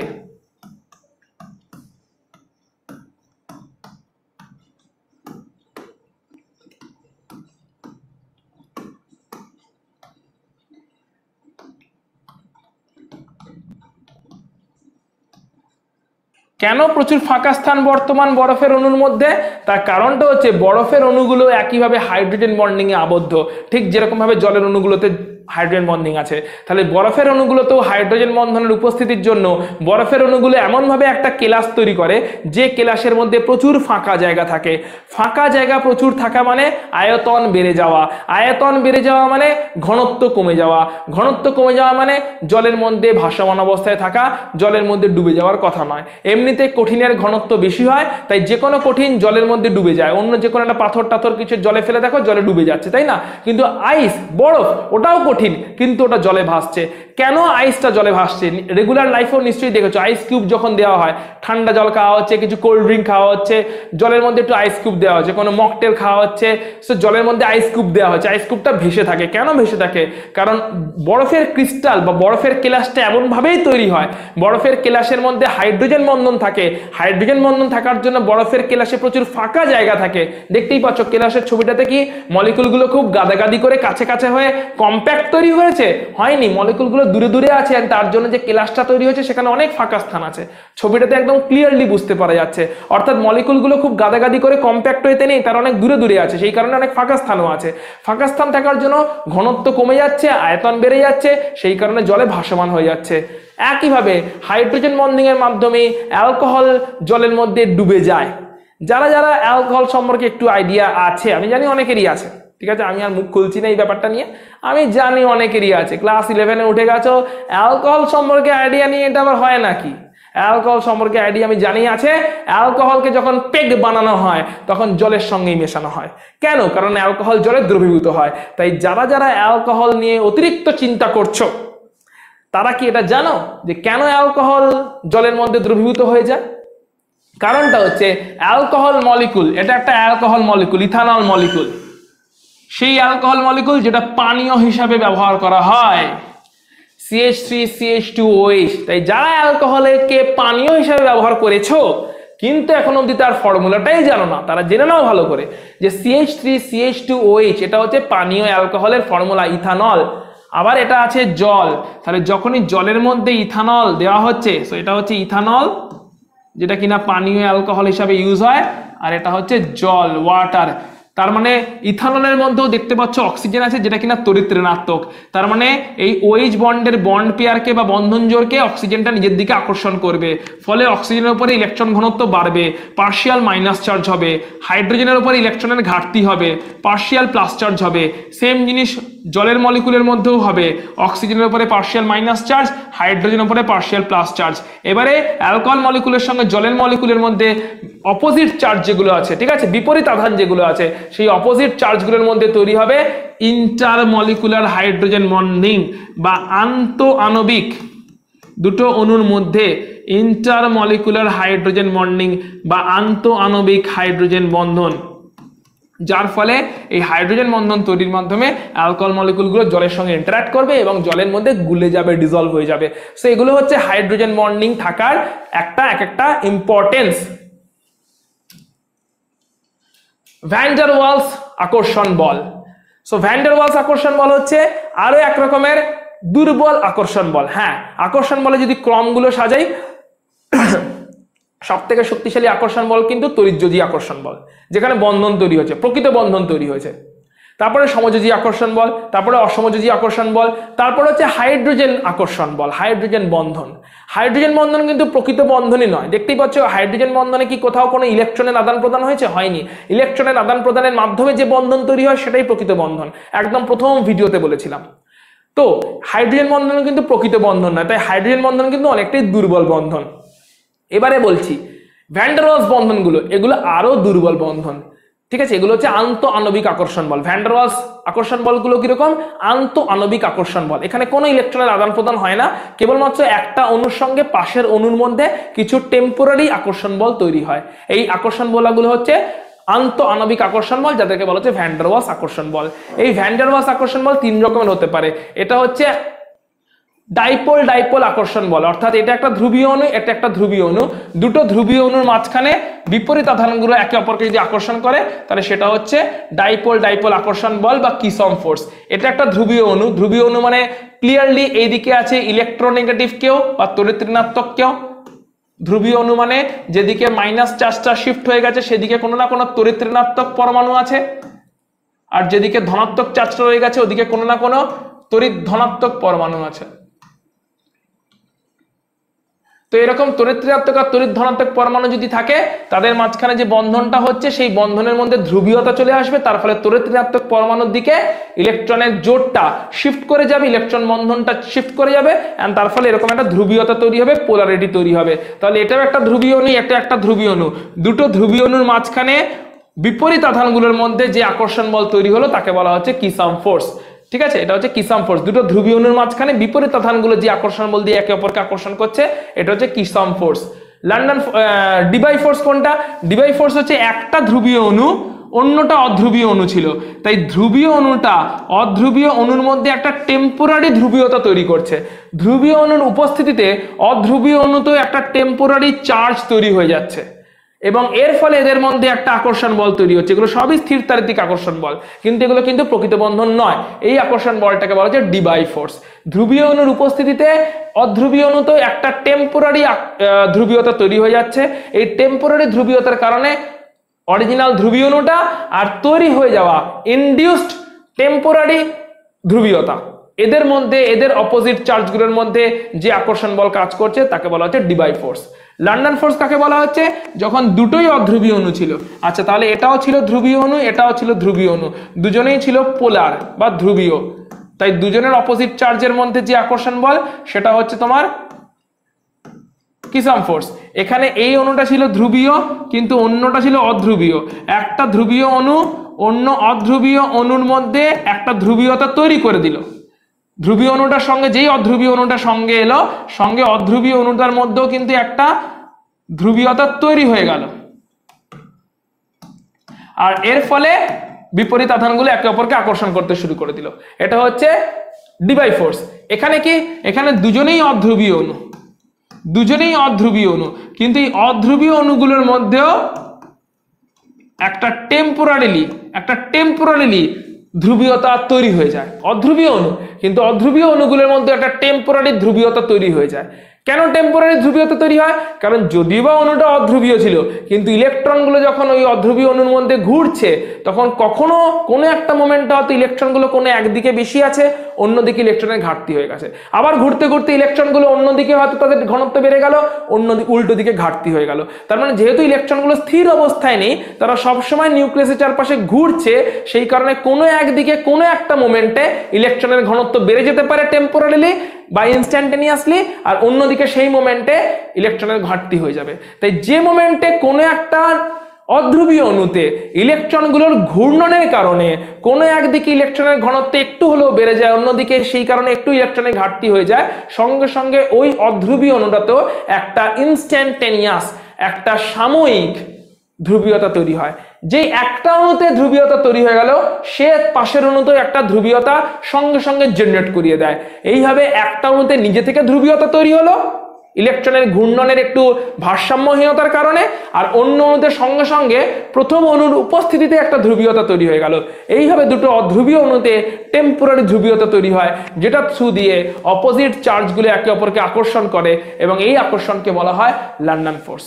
ক্লিয়ারলি এই তিনটে ফোর্সের মধ্যে কিসম ফোর্স সব থেকে স্ট্রং হবে, শক্তিশালী হবে, তারপরে ডিবাই ফোর্স, তারপরে লন্ডন ফোর্স। এই আন্তঃআণবিক আকর্ষণ বলগুলোর এইগুলো সম্পর্কে মনে রাখতে হবে যে যত সারফেস এরিয়া বেশি হবে, যত এরিয়া অফ কন্ট্যাক্ট বেশি হবে, ঠিক আছে, সারফেস এরিয়া যত বেশি হবে একটা মলিকুলের, এরিয়া অফ কন্ট্যাক্ট যত বেশি হবে একটা মলিকুলের, তত এই আন্তঃআণবিক আকর্ষণ বলের মান বাড়বে। কারণ সারফেস এরিয়া বেশি থাকা মানে বেশি জায়গা জুড়ে আন্তঃআণবিক আকর্ষণ বলে একে অপরকে আকর্ষণ করতে পারছে, বেশি জায়গা জুড়ে আন্তঃআণবিক আকর্ষণ বলটা এক্সিকিউট হতে পারছে। অর্থাৎ আন্তঃআণবিক আকর্ষণ বলের মান কখন বেশি হবে, যখন এই ভ্যান ডার ওয়ালস ফোর্স গুলোর মান কখন বেশি হবে, যখন হচ্ছে অণুগুলোর সারফেস এরিয়া বা ভলিউম বেশি হবে। সারফেস এরিয়া বা ভলিউম বেশি হবে মানে অণুগুলো সাইজে বড় হবে, অণুগুলোতে বাল্কি গ্রুপ থাকবে। তাই সারফেস এরিয়া যদি বেশি হয় এই অবস্থায় এই ভ্যান ডার ওয়াল আকর্ষণ বলগুলো বেশি হবে, আন্তঃআণবিক আকর্ষণ বল বেশি হবে। তাই এই অবস্থায় মেল্টিং পয়েন্ট, গলনাঙ্ক, স্ফুটনাঙ্ক সেগুলো সবই বাড়তে চলেছে। তার কারণ ওই বেশি হওয়া আন্তঃআণবিক আকর্ষণ বলকে ব্রেক করে, বিয়োজন করে তবে গিয়ে অণুগুলোকে আমি গ্যাসিয়াস স্টেটে বা ভেপার স্টেটে পাঠাতে পারবো। তাই অবভিয়াসলি সেখানে যেখানে আকর্ষণ বল বেশি, যেখানে তোমার সারফেস এরিয়া বেশি, আকর্ষণ বল বেশি, সেখানেই ভ্যান ডার ওয়াল আকর্ষণ বল বেশি, সেখানে বেশি এনার্জি লাগবে সেই আকর্ষণ বলকে ব্রেক করে অণুদেরকে তরল অবস্থা থেকে গ্যাসীয় অবস্থায় পাঠানোর জন্য। তো অবভিয়াসলি সেখানে তোমার গলনাঙ্ক বা স্ফুটনাঙ্ক এগুলো তখন বাড়তে চলেছে। তাহলে এখান থেকে আমরা যেটা মেনলি বলতে পারি সেটা হচ্ছে এই পয়েন্টটা, যেটা হচ্ছে যে এই আন্তঃআণবিক আকর্ষণ বল বা ভ্যান ডার ওয়াল আকর্ষণ বল এটা কখন বাড়বে, সারফেস এরিয়া যদি বেশি হয়। সারফেস এরিয়া যদি বেশি হয় তাহলে আন্তঃআণবিক আকর্ষণ বল বা van der Waals force of attraction, ঠিক আছে, সারফেস এরিয়া যদি বেশি হয় তাহলে আন্তঃআণবিক আকর্ষণ বা সারফেস এরিয়া যদি কোনো একটা মলিকুলের অণুর বেশি হয় সেখানে van der Waals force of attraction বা আন্তঃআণবিক এই ফোর্স গুলো বেশি হবে। আর আন্তঃআণবিক ফোর্স অফ অ্যাট্রাকশন বেশি হলে সেখানে গলনাঙ্ক, স্ফুটনাঙ্ক, that is melting point, boiling point সবই বাড়তে চলেছে।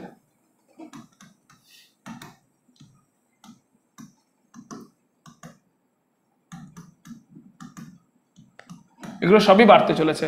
একটা উদাহরণ দেখে নি, ধরো ফর এক্সাম্পল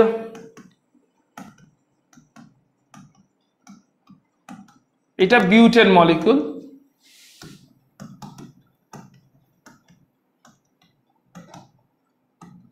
এটা 2-মিথাইল প্রোপেন মলিকুল। ভালো করে দেখো এখানে সারফেস এরিয়া এই মলিকুলটার অনেক বেশি, এই মলিকুলটাতে ব্রাঞ্চ থাকার জন্য কম্প্যাক্ট মলিকুল, সো এখানে সারফেস এরিয়া বেশি এই মলিকুলটাতে, এই মলিকুলটাতে এই অণুটাতে সারফেস এরিয়া বেশি। আর এই অণুটাতে কি এটা কম্প্যাক্ট মলিকুল, এখানে সারফেস এরিয়া কম, ব্রাঞ্চিং এর জন্য কম্প্যাক্ট হয়ে গেছে, ছড়িয়ে নেই, সারফেস এরিয়া কম, এখানে ব্রাঞ্চিং নেই, লিনিয়ার আছে তাই ছড়িয়ে আছে পুরো জায়গাটা জুড়ে, তাই কম্প্যাক্ট নেই এখানে, তাই সারফেস এরিয়া এখানে বেশি। এখানে ব্রাঞ্চিং হয়ে আছে একটা, তাই কম্প্যাক্ট হয়ে গেছে, কম্প্যাক্ট হয়ে যাওয়ার জন্য সারফেস এরিয়া কমে গেছে। তাই যেখানে সারফেস এরিয়া বেশি ওখানেই van der Waals force of attraction গুলো বেশি, তার মানে এখানে বয়লিং পয়েন্ট বেশি হতে চলেছে। আর যেখানে সারফেস এরিয়া কম ওখানে আন্তঃআণবিক force of attraction, van der Waals force of attraction গুলো কম, ওখানে বয়লিং পয়েন্টও কম হতে চলেছে। তাহলে দুটো মলিকুল দিয়ে যদি দেয় তাহলে যেটা লিনিয়ার মলিকুল যেখানে ব্রাঞ্চিং কম আছে সেখানে বয়লিং পয়েন্ট বেশি হবে, যেটা কম্প্যাক্ট হয়ে গেছে, ব্রাঞ্চিং হয়ে গেছে দিয়ে কম্প্যাক্ট হয়ে গেছে, সারফেস এরিয়া কমে গেছে, সেখানে বয়লিং পয়েন্টও কম হতে চলেছে। কারণ আমরা জানি যে যদি সারফেস এরিয়া বেশি হয়, বেশি এরিয়া অফ কন্ট্যাক্ট জুড়ে যদি দুটো মলিকুল একে অপরের সঙ্গে থাকে তাহলে সেখানে আকর্ষণ বল বাড়বে, অবশ্যই বাড়বে।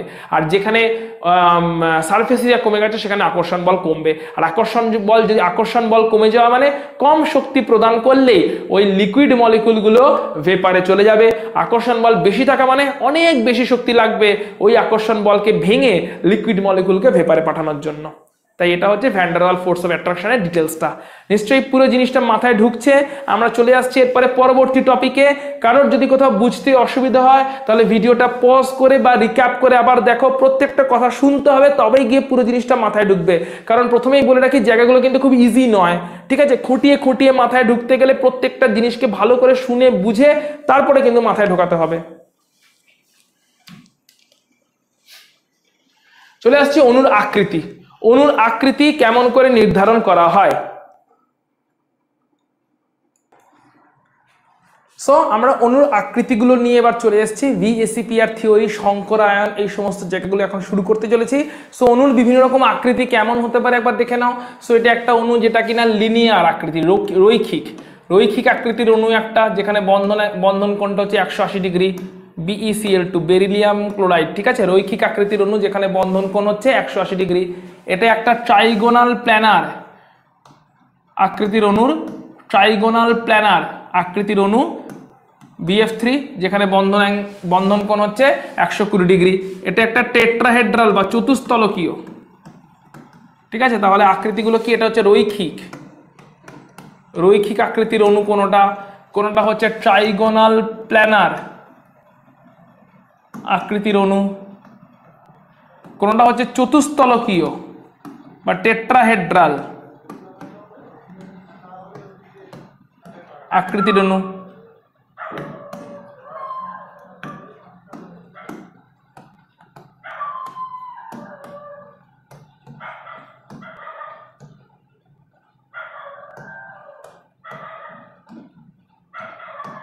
যেমন CH4 মিথেন, যেখানে বন্ধন কোণ হচ্ছে 109.5 ডিগ্রি।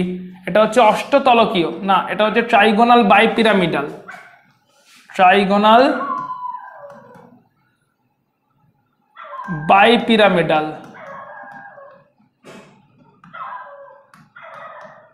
আকৃতির অণু PCl5। এখানে 90 ডিগ্রির বন্ধন কোণও আছে, আবার 120 ডিগ্রির বন্ধন কোণও আছে। দু রকমের বন্ধন কোণই বর্তমান।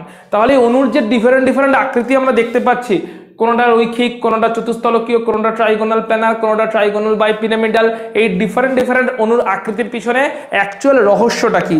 অ্যাকচুয়াল রহস্যটা আমরা দেখব VACPR তত্ত্বের থ্রু দিয়ে, ঠিক আছে। যোজ্যতা কক্ষের ইলেকট্রন জোড়ের বিকর্ষণ তত্ত্ব, valence shell electron pair repulsion theory, VACPR theory, valence shell electron pair repulsion theory, যোজ্যতা কক্ষের ইলেকট্রন জোড়ের বিকর্ষণ তত্ত্ব। এই তত্ত্বের মধ্যে কি বলা হচ্ছে? যে কোন একটা অণুর আকৃতি ওই অণুটার কেন্দ্রীয় পরমাণুর যোজন কক্ষের মোট ইলেকট্রন জোড়ের উপর নির্ভর করে। যোজ্যতা কক্ষের বন্ধন ইলেকট্রন জোড় এবং নিঃসঙ্গ ইলেকট্রন জোড় তার উপর নির্ভর করে। মানেটা কি? কোন একটা যৌগ আছে, কোন একটা যৌগের একটা কেন্দ্রীয় পরমাণু আছে, কেন্দ্রীয় পরমাণুর চারপাশে অন্যান্য পরমাণুগুলো সমযোজী বন্ধন তৈরি করেছে। তাহলে কোন একটা যৌগের একটা কেন্দ্রীয় পরমাণু যার চারপাশে আছে অনেকগুলো অন্যান্য মৌল, অন্যান্য পরমাণু যেগুলো সমযোজী বন্ধনে আবদ্ধ আছে। তাহলে এবার ওই কেন্দ্রীয় পরমাণুটাতে কতগুলো মোট বন্ধন জোড় আছে তার যোজ্যতা কক্ষে, মোট বন্ধন জোড় কতগুলো, মোট নিঃসঙ্গ জোড় কতগুলো, দিয়ে টোটাল ইলেকট্রন জোড় কতগুলো আছে ওই কেন্দ্রীয় পরমাণুর যোজ্যতা কক্ষে, তার উপর নির্ভর করে হচ্ছে অণুর আকৃতি কেমন হতে চলেছে। অর্থাৎ কেন্দ্রীয় পরমাণু, চারপাশে আছে অন্যান্য পরমাণু যেগুলো সমযোজী বন্ধনে আবদ্ধ হয়ে আছে কেন্দ্রীয় পরমাণুটার সঙ্গে। এবার এই কেন্দ্রীয় পরমাণুর চারপাশে মোট বন্ধন জোড় কতগুলো এবং নিঃসঙ্গ জোড় কতগুলো, এই টোটাল ইলেকট্রন জোড় যোজ্যতা কক্ষে কতগুলো আছে, বন্ধন জোড়ের যোজ্যতা কক্ষে কতগুলো আছে, নিঃসঙ্গ জোড়ের যোজ্যতা কক্ষে কতগুলো আছে, মোট যোজ্যতা কক্ষে কতগুলো ইলেকট্রন জোড় আছে তার উপরেই অণুটার আকৃতি নির্ভর করে। কেন নির্ভর করে? ইলেকট্রন মেঘ ঋণাত্মক আধানগ্রস্ত হওয়ায় এরা একে অপরকে বিকর্ষণ করে। এটা তো নতুন করে বলার কিছু নেই, আমরা জানি ইলেকট্রন জোড়গুলো একে অপরকে বিকর্ষণ করবে। যোজ্যতা কক্ষের মধ্যে থাকা বন্ধন জোড়ে একে অপরকে বিকর্ষণ করবে, আবার নিঃসঙ্গ জোড়ে একে অপরকে বিকর্ষণ করবে, আবার বন্ধন জোড় নিঃসঙ্গ জোড়ে একে অপরকে বিকর্ষণ করবে। কারণ ইলেকট্রনের চার্জ নেগেটিভ হওয়ার জন্য বন্ধন জোড় বলো, নিঃসঙ্গ জোড় বলো, তারা সবাই একে অপরকে রিপালশন বা বিকর্ষণ তো করবেই।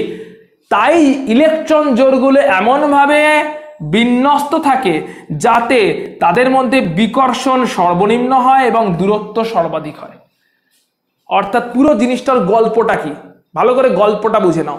গল্পটা হচ্ছে মাঝখানে আছে একটা কেন্দ্রীয় পরমাণু, কেন্দ্রীয় পরমাণুর সঙ্গে অনেকগুলো বন্ধন জোড় আছে, যে বন্ধন জোড়ের মাধ্যমে অনেকগুলো পরমাণু যুক্ত হয়ে আছে। সঙ্গে কেন্দ্রীয় পরমাণুতে হয়তো কিছু নিঃসঙ্গ ইলেকট্রন জোড়ও আছে তার যোজ্যতা কক্ষে। তাহলে কেন্দ্রীয় পরমাণুর যোজ্যতা কক্ষে নিঃসঙ্গ ইলেকট্রন জোড়ও আছে, বন্ধন জোড়ের মাধ্যমে অন্যান্য পরমাণুর মাধ্যমে সমযোজী বন্ধনেও আবদ্ধ আছে। কেন্দ্রীয় পরমাণুর চারপাশে এইভাবে মোট ইলেকট্রন জোড় কতগুলো আছে তার উপরে অণুর আকৃতি নির্ভর করবে। নিঃসঙ্গ ইলেকট্রন জোড় কতগুলো আছে এবং বন্ধন জোড় কতগুলো আছে যোজ্যতা কক্ষে। যদি নিঃসঙ্গ ইলেকট্রন জোড় বন্ধন জোড় যেমনই থাক না কেন, যেহেতু এরা একে অপরকে বিকর্ষণ করে, একে অপরকে এরা বিকর্ষণ করে, সেই কারণে এই যোজ্যতা কক্ষের বন্ধন জোড় এবং নিঃসঙ্গ জোড় এরা একে অপরের থেকে সর্বাধিক দূরত্বে থাকার চেষ্টা করবে, যাতে বিকর্ষণটা সর্বনিম্ন হয়, যাতে অণুটাতে স্থায়িত্ব বেশি হয়। এবং এর ফলে সর্বাধিক দূরত্বে থাকতে গিয়ে কেমন ভাবে বিন্যস্ত হয়ে থাকবে তার উপরেই অণুর আকৃতি নির্ভর করছে। যেমন ফর এক্সাম্পল আমরা যদি রৈখিক পরমাণুটা রৈখিক অণুটা দেখে নিই, রৈখিক অণুর একদম কেন্দ্রীয় একটা পরমাণু আছে, এদিকে একটা বন্ধন জোড়ের মাধ্যমে একটা পরমাণু আবদ্ধ, এদিকে একটা বন্ধন জোড়ের মাধ্যমে একটা পরমাণু আবদ্ধ। অবশ্যই বন্ধন জোড়গুলো যদি একে অপর থেকে 180 ডিগ্রি দূরে অবস্থান করে, তাহলে ওই বন্ধন জোড় ইলেকট্রনগুলোর মধ্যে বিকর্ষণ সর্বনিম্ন হবে, কারণ তারা 180 ডিগ্রি মানে সর্বাধিক দূরত্বে অবস্থান করছে। তাহলে রৈখিক আকারটা এলো কেন? বন্ধন জোড় বা নিঃসঙ্গ জোড় যারাই আছে না কেন কেন্দ্রীয় পরমাণুতে, তাদের মধ্যে দূরত্বকে সর্বোচ্চ করার জন্য, যাতে বিকর্ষণ বল ওই বন্ধন জোড় বা ওই নিঃসঙ্গ জোড়ের মধ্যে সর্বনিম্ন হয়, যাতে সুস্থিতি সর্বোচ্চ হয়। এটাই হচ্ছে এই তত্ত্বের মূল কথা। যোজন কক্ষককে গোলক হিসেবে ধরলে ইলেকট্রন জোড়গুলি গোলকের পৃষ্ঠতলে সর্বাধিক দূরত্ব অবস্থান করবে বিকর্ষণকে সর্বনিম্ন করার জন্য। বহুবন্ধনকে যদি একটি ইলেকট্রন যুগল হিসেবে বিবেচনা করা হয়, তাহলে বহুবন্ধনের 2 বা 3টি ইলেকট্রন জোড়কেও একটি সুপার ইলেকট্রন জোড় হিসেবে বর্ণনা করা হবে। মানে এখানে এক বন্ধনকেই নিয়েই কাজ করা হবে। বহুবন্ধন multiple bond, double bond, triple bond থাকলে তাকেও পুরোটাকে একটাই বন্ধন ধরে নিয়ে পুরো হিসাবটা হবে। একটি অণুকে যখন 2 বা ততোধিক রেজোনেন্স গঠন দ্বারা প্রকাশ করা হয়, তখন যে কোনো গঠনের জন্য VSEPR তত্ত্বটি প্রযোজ্য। সেগুলো হচ্ছে এই তত্ত্বের স্বীকার্য। এবার চলে আসছে এই ইলেকট্রন রিপালশনটার ম্যাগনিটিউড কেমন হবে। নিঃসঙ্গ জোড় ধরলাম এটা একটা পরমাণু এবং এই পরমাণুতে একটা নিঃসঙ্গ জোড় আছে, তাহলে এই নিঃসঙ্গ জোড়কে একটাই পরমাণুর নিউক্লিয়াস আকর্ষণ করছে, এই নিঃসঙ্গ জোড়কে একটাই পরমাণু নিউক্লিয়াস আকর্ষণ করছে। সেই কারণে এই নিঃসঙ্গ ইলেকট্রন জোড়গুলো হয় ফ্যাটার, মানে অনেকটা জায়গা জুড়ে ছড়িয়ে আছে, ফ্যাটি, ঠিক আছে, অনেকটা মোটা, কারণ একটাই নিউক্লিয়াস আকর্ষণ করছে পুরো নিঃসঙ্গ জোড়টাকে, তাই নিঃসঙ্গ জোড়টা অনেকটা জায়গা জুড়ে ছড়িয়ে থাকতে পেরেছে, তাই ফ্যাটার হয়।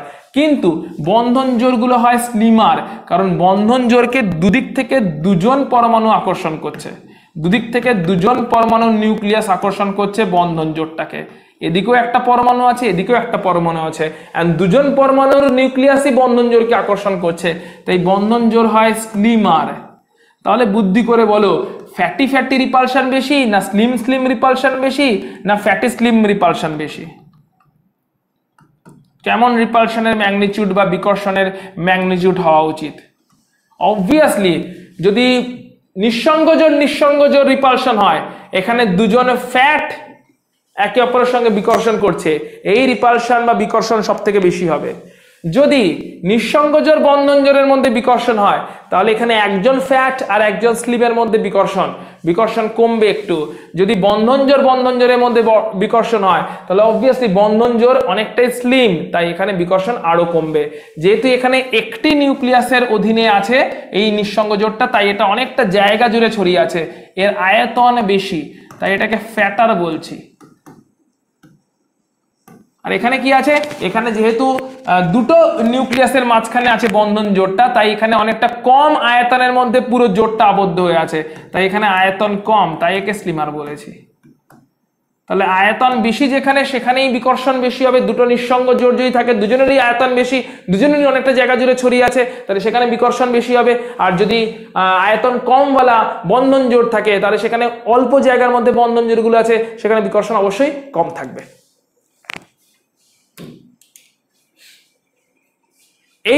এই তত্ত্বের সাহায্য নিয়ে অণুর জ্যামিতিক আকৃতির পূর্বাভাসের জন্য অণুটিকে দুটি সুবিধাজনক ভাগে বিভক্ত করা দরকার। একটা হচ্ছে যে সমস্ত অণুর কেন্দ্রীয় পরমাণুতে নিঃসঙ্গ ইলেকট্রন জোড় নেই, আর কিছু অণু যাদের একাধিক নিঃসঙ্গ ইলেকট্রন জোড় আছে। মানে সমস্ত কেন্দ্রীয় পরমাণুতে তো নিঃসঙ্গ ইলেকট্রন জোড় থাকবে না, বন্ধন জোড় সবার মধ্যে থাকবে। সমযোজী বন্ধন আছেই মানে কোনো একটা অণুতে সমযোজী বন্ধন আছেই মানে বন্ধন জোড় তো আছেই, কিন্তু নিঃসঙ্গ জোড় সবার মধ্যে যে থাকবেই তার কোনো মানে নেই। নিঃসঙ্গ জোড় থাকতেও পারে, নিঃসঙ্গ জোড় নাও থাকতে পারে। তো দু ধরনের অণু হতে পারে, নিঃসঙ্গ জোড় আছে বা নিঃসঙ্গ জোড় নেই। সো যেমন দেখা যাক, প্রথমে এখানে বলছে ইলেকট্রন জোড়ের সংখ্যা হচ্ছে দুটো, ইলেকট্রন জোড় দুটো এবং দুটোই বন্ধন জোড়, ঠিক আছে। দুটোই যদি বন্ধন জোড় হয় তাহলে আকৃতি হবে রৈখিক এবং বন্ধন কোণ হবে 180 ডিগ্রি। উদাহরণ দিয়ে দিয়েছে। যদি তিনটে বন্ধন জোড় হয়, তিনটে বন্ধন জোড় মানে এরকম ভাবে ডিস্ট্রিবিউশন হয়ে আছে, তিনটে বন্ধন জোড় মানে এখানে আছে এ, এদিকে আছে বি, এদিকে আছে বি, এদিকে আছে বি, ঠিক আছে। এটা রৈখিক ছিল, এটা ট্রাইগোনাল প্ল্যানার, ঠিক আছে, ট্রাইগোনাল প্ল্যানার, এটা হচ্ছে রৈখিক, এটা ছিল রৈখিক, এটা ট্রাইগোনাল প্ল্যানার। এখানে বন্ধন কোণ কত হবে? 120 ডিগ্রি বন্ধন কোণ হবে। এখানে জিওমেট্রি ছিল রৈখিক বা লিনিয়ার, জিওমেট্রি ছিল রৈখিক বা লিনিয়ার, এখানে জিওমেট্রি ট্রাইগোনাল প্ল্যানার। তাহলে এটা ভালো করে মনে রাখতে হবে, ঠিক আছে। যদি দুটো বন্ধন জোড় থাকে জিওমেট্রি হতে চলেছে রৈখিক, যোজ্যত কক্ষে দুটো বন্ধন জোড় থাকা মানে জিওমেট্রি রৈখিক, যোজ্যত কক্ষে তিনটি ইলেকট্রন জোড় থাকা মানে জিওমেট্রি ট্রাইগোনাল প্ল্যানার। উদাহরণও পাশে দেওয়া আছে। যোজ্যত কক্ষে 4টি ইলেকট্রন থাকা মানে জিওমেট্রি হচ্ছে চতুস্তলকীয় বা tetrahedral, CH4 NH4 plus tetrahedral, ঠিক আছে। যোজ্যত কক্ষে 5টা বন্ধন জোড় যদি থাকে, সবাই বন্ধন জোড়, ঠিক আছে, এই অ্যাঙ্গেলটা হচ্ছে সেক্ষেত্রে 109.5 ডিগ্রি। আচ্ছা, যদি 5টা বন্ধন জোড় থাকে, 5টা বন্ধন জোড় থাকলে তখন হচ্ছে ট্রাইগোনাল বাইপিরামিডাল।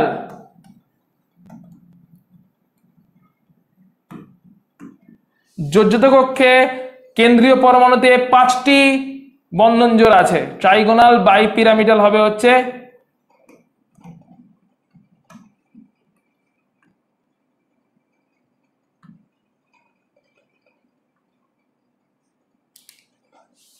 জ্যামিতিক আকৃতি। যোজ্যত কক্ষে 6টা বন্ধন জোড় আছে, যোজ্যত কক্ষে যদি 6টা বন্ধন জোড় থাকে তাহলে হবে অক্টাহেড্রাল বা অষ্টতলকীয়। যোজ্যত কক্ষে 6টা বন্ধন জোড় আছে, অক্টাহেড্রাল বা অষ্টতলকীয়। সবকটাতেই আমরা সেরকম কেস দেখলাম, যে কেসগুলোতে সবকটার যে কেসগুলো দেখলাম এই কেস কটাতে কিন্তু কোনো নিঃসঙ্গ জোড় নেই, বন্ধন জোড়গুলোই আছে। মাঝখানে কোনো একটা কেন্দ্রীয় পরমাণু আছে, কেন্দ্রীয় পরমাণুর চারপাশে আছে বন্ধন জোড়গুলো, আর এই বন্ধন জোড়গুলো একে অপরের থেকে সর্বাধিক দূরত্বে অবস্থান করছে যাতে বন্ধন জোড়গুলোর মধ্যে বিকর্ষণ সর্বনিম্ন হয় এবং অণুটা সুস্থিতি পায়। তাই কেমন জ্যামিতিক আকার নিলে এই বন্ধন জোড়গুলো একে অপরের থেকে সর্বাধিক দূরত্বে অবস্থান করবে সেটাই এই VSEPR থিওরির এই চার্টগুলোর মাধ্যমে বোঝানো হয়েছে। যে ক্ষেত্রে যেরকম আকার নিলে বন্ধন জোড়গুলোর মধ্যে দূরত্ব সর্বাধিক এবং বিকর্ষণ সর্বনিম্ন হবে সেরকম জ্যামিতিক আকৃতি নিয়েই অণুগুলো অবস্থান করবে। ওকে, বেশ। তো এখানে এবার চলে আসছি যদি নিঃসঙ্গ জোড় থাকে, ঠিক আছে। নিঃসঙ্গ জোড় থাকলে কেমন হবে? এখানে চারটা দেওয়া আছে, আমরা চারটা একবার দেখে নিই, চারটা একবার ভালো করে দেখে নেব। নিঃসঙ্গ ইলেকট্রন জোড় যদি থাকে, যদি এরকম হয় বন্ধন জোড় আছে দুটো আর নিঃসঙ্গ জোড় আছে একটা, সেক্ষেত্রে হবে ত্রিকোণীয় সমতলীয় হওয়ার কথা। ভালো করে দেখো, এটা হচ্ছে বন্ধন জোড়, এই দুটো বন্ধন জোড়, আর এখানে আছে নিঃসঙ্গ জোড়, ঠিক আছে। তার মানে টোটাল আছে কটা? টোটাল আছে 3টে। টোটাল কটা? 3টে। টোটাল ইলেকট্রন জোড় কিন্তু 3টে, দুটো বন্ধন জোড় একটা নিঃসঙ্গ ইলেকট্রন জোড়, টোটাল ইলেকট্রন জোড় কিন্তু 3টে।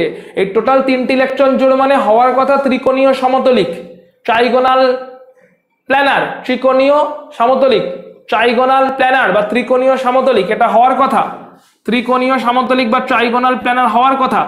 কিন্তু 3টের মধ্যে কি সবকটাই বন্ধন জোড়? না, একটা নিঃসঙ্গ জোড়। তাই আলটিমেটলি অণুটা হবে কৌণিক, অণুর আকৃতি হবে কৌণিক। হওয়ার কথা ছিল কি ত্রিকোণীয় সমতলিক, ট্রাইগোনাল প্ল্যানার, এটা হওয়ার কথা ছিল, বাট হবে হচ্ছে কৌণিক। ওকে, যদি 3টে বন্ধন জোড় থাকে আর একটা নিঃসঙ্গ জোড় থাকে, টোটাল কটা? 4টে বন্ধন জোড়, 4টে ইলেকট্রন জোড়। প্রথমটা ছিল দুটো বন্ধন জোড় একটা নিঃসঙ্গ জোড়, টোটাল 3টে ইলেকট্রন জোড়। 3টে ইলেকট্রন জোড় থাকলে ত্রিকোণীয় সমতলিক হওয়ার কথা, এদিকে বন্ধন জোড় এদিকে বন্ধন জোড়, মাথায় নিঃসঙ্গ জোড়। কিন্তু যেহেতু নিঃসঙ্গ জোড়টাকে আমরা বন্ধন জোড়ের মধ্যে ধরছি না, তাই বন্ধন কোণ বা অণুর জ্যামিতিক আকৃতি যখন বলবো তখন নিঃসঙ্গ জোড়ের জায়গাটা বাদ দিয়ে বলবো, তাহলে আকৃতি হয়ে যাচ্ছে, ক্লিয়ারলি দেখতে পাচ্ছ আকৃতি কৌণিক হয়ে গেছে। একই রকম ভাবে তিনটে ধরো আছে বন্ধন জোড়, একটা আছে নিঃসঙ্গ জোড়, তাহলে টোটাল ইলেকট্রন জোড় কটা যোজ্যত কক্ষে? চারটে। চারটে হলে হওয়ার কথা কি?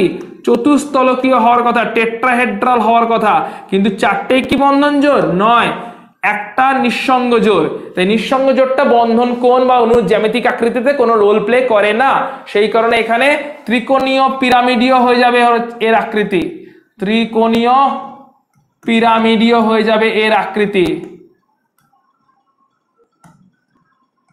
ত্রিকোণীয় পিরামিডীয় হয়ে যাবে এর আকৃতি। ঠিক আছে, কারণ হচ্ছে চতুস্তলকীয় হওয়ার কথা, একটা নিঃসঙ্গ জোড় আছে, তাই ত্রিকোণীয় পিরামিডীয়, মানে নিঃসঙ্গ ইলেকট্রন জোড়টাকে আমরা বন্ধন কোণের মধ্যে বা জ্যামিতিক আকৃতিতে কনসিডার করছি না। একইভাবে যদি দুটো বন্ধন জোড় থাকে আর দুটো নিঃসঙ্গ জোড় থাকে, তাহলেও টোটাল ইলেকট্রন জোড় কত আছে যোজ্যত কক্ষে? যোজ্যত কক্ষে তাহলেও টোটাল ইলেকট্রন জোড় হচ্ছে চারটে। হওয়ার কথা কি? হওয়ার কথা একইভাবে চতুস্তলকীয়, কিন্তু এখন চতুস্তলকীয় হবে না, কৌণিক হবে। চতুস্তলকীয় হওয়ার কথা, কিন্তু এখন দুটো নিঃসঙ্গ জোড়, দুটো নিঃসঙ্গ জোড়, দুটো যদি নিঃসঙ্গ জোড় হয়ে যায়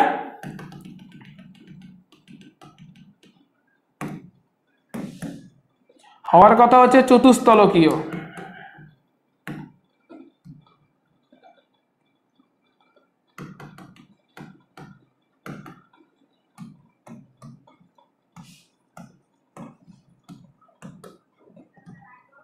কিন্তু দুটো নিঃসঙ্গ জোড় হয়ে গেছে, এটাও নিঃসঙ্গ জোড়, এটাও নিঃসঙ্গ জোড়, তাই হয়ে যাবে আলটিমেটলি কৌণিক। দুটো নিঃসঙ্গ জোড়, তাই হয়ে যাবে কৌণিক। ঠিক আছে, তাহলে একবার জাস্ট দেখে নাও, দুটো বন্ধন জোড়, একটা নিঃসঙ্গ জোড়, টোটাল তিনটে ইলেকট্রন জোড়, হওয়ার কথা ত্রিকোণীয় সমতলিক, হবে কৌণিক। তিনটে বন্ধন জোড়, একটা নিঃসঙ্গ জোড়, টোটাল চারটি ইলেকট্রন জোড়, হওয়ার কথা চতুস্তলকীয়, হবে ত্রিকোণীয় পিরামিডীয়, ত্রিকোণীয় পিরামিডীয়। দুটো বন্ধন জোড়, দুটো নিঃসঙ্গ জোড়, টোটাল চারটি ইলেকট্রন জোড়, হওয়ার কথা চতুস্তলকীয়, হবে কৌণিক। তাই এই চারটা কিন্তু তোমাকে মনে রাখতে হবে।